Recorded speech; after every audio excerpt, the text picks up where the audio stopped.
haunting tales of dark shivering.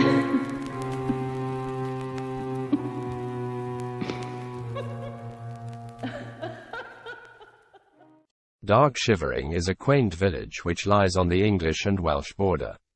It is notoriously difficult to find, and with neither Wales or England staking their claim over it, it has been largely forgotten and untouched by outside hands. It was renamed Dark Shivering in the early 1800s to break away from its pagan-rooted original name, which was Witchstow. This roughly translates as Witch's Holy Place, and at the time was no longer deemed appropriate for the village. There are over 5,000 properties, including local businesses, in Dark Shivering. Each building seems to have its own tale to tell, and with the dark surrounding woodland and long lonely stretches of road, it's not hard to see why people become frightened by the local ghost stories. After many years of staying in Dark Shivering whilst on business, I have managed to amass quite a few stories from the dark side. A tale here and a tale there soon add up to a chilling mix to frighten each other around a campfire. Here are a few to make you shiver.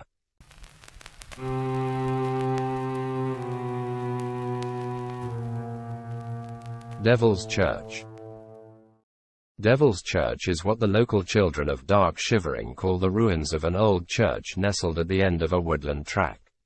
It was a fully functioning church up until the 1980s, when a scandal rocked the village. Due to its isolated location, it has always attracted youngsters and vandals, but in the 1980s it had its own congregation of devil worshippers. When the clergy found out that an unscrupulous group of people had been using the church out of hours, between midnight and 4 a.m. for their own brand of worshipping, all hell broke loose, so to speak. The church was mysteriously burnt to the ground, and no one could decide if the clergy had done it or the devil worshippers. In any case, the local people had a new chapel built in the center of the village, and it was rumored that the devil worshippers found themselves a new place of worship too. Locals still like to debate where this could be, but nothing has ever come to light. Walking through the woods by the old church, it's not uncommon to find many unusual objects hanging from the old oak trees. A lock of hair here, a piece of jewelry there. Even today, many trees still bear the scars of occult symbols, and the ones closest to the church were scorched by the inhuman heat of the fire. They stand blackened around the ruins like matchsticks in the ashtray. After the scandal had blown over, Devil's Church once again became the place for children to congregate away from their parents' disapproving eyes. For teenagers to meet up at night and frighten one another, and for young sweethearts to squeeze a little closer on cold autumn nights. Late one evening on one of my frequent stays at the Dark Shivering Inn, the duty manager, a welcoming ruddy-faced chap and one of the locals, struck up a conversation with me about Devil's Church. Me being the only resident of the inn that night, we all sat together in the lounge room and chatted away freely whilst sinking into two large old leather sofas. The standard lamps in the room gave off a warm glow as we chatted. The curtains were still wide open and outside was wet and windy, so windy the wooden window frames knocked against each other in a rhythmic beat. As it turned out that night, the duty manager, Godfrey Parks, had a magnificent tale for us. To this day I still ask him if it was true, and every time he swears as God is his witness, there had never been a truer tale told. His story began with his grandfather, John Buffon. For most of his life he had been a loving and caring man who was well respected within the community. That was until one of his children was killed in a freak motorcycle accident.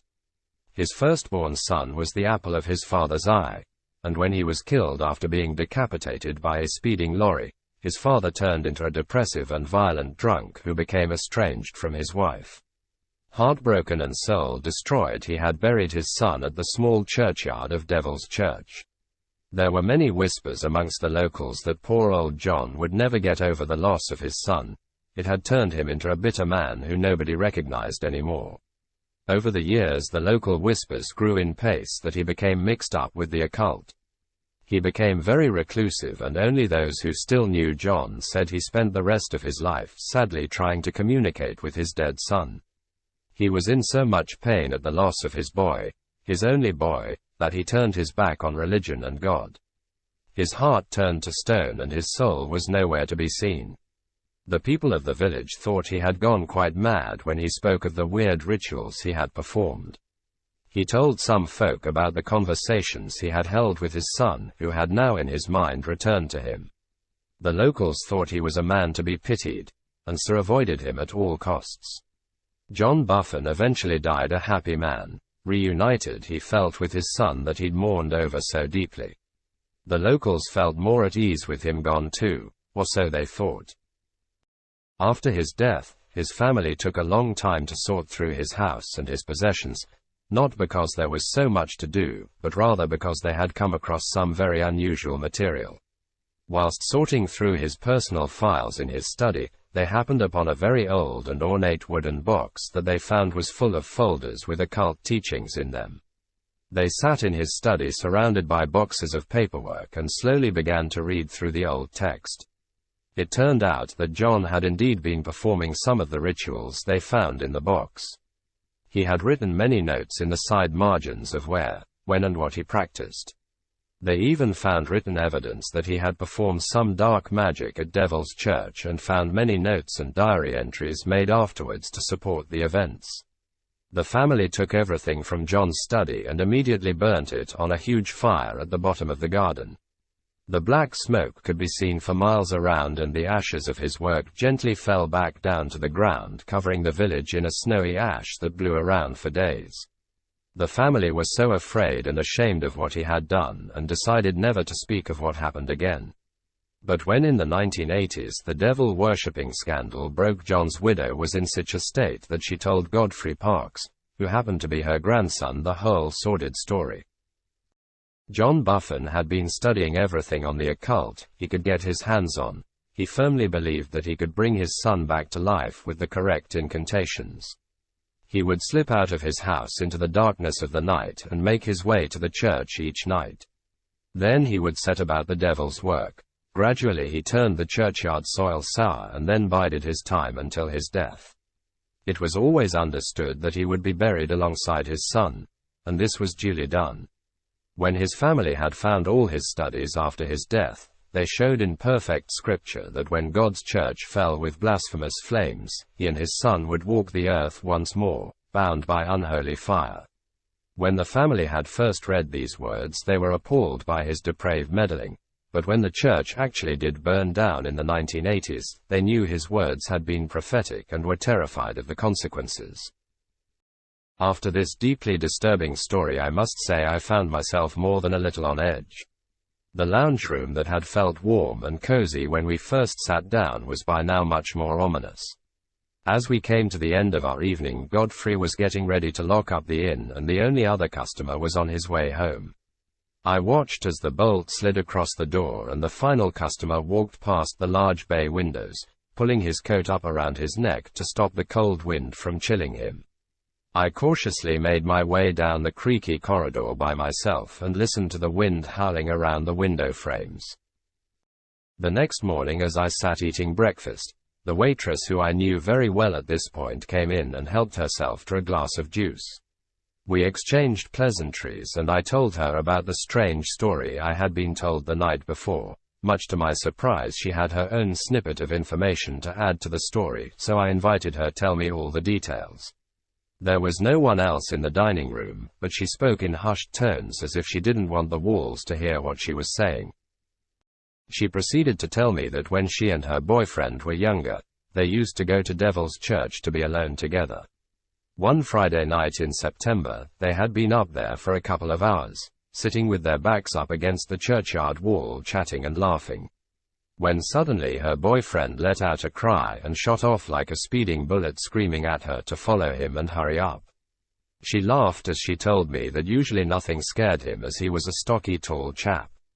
As she got up to start running after him, she realized she had never seen anyone move quite so fast, and at one point he was so far ahead of her she couldn't even see him. When she finally caught up to him in the middle of the village, no less, she breathlessly asked him what the big idea was, running off and leaving her like that. But he was in such a state he couldn't talk. She had to take him home and calm him down. When they got to the front door, his mum came into the hallway and let out a gasp. A large chunk of his usually dark hair had turned bright white. They had been home a while and his mother had managed to calm him down enough so he could speak again. She had poured a trickle of whiskey in a glass and told him it would help with the shock. Whilst taking tiny sips of the burning liquid, he told them that he had seen two corpse-like figures walking towards them from her side of the path. They were shuffling out of the darkness and that one of the figures didn't seem to have a head on its shoulders. She chuckled as she told me it's a good job she didn't see the terrifying duo, as she would have got back to the village a lot quicker than her boyfriend did. Apparently his hair still has a white patch in it today. After leaving the inn to attend a meeting, I didn't give this story any thought for the rest of the day as I was particularly busy with work.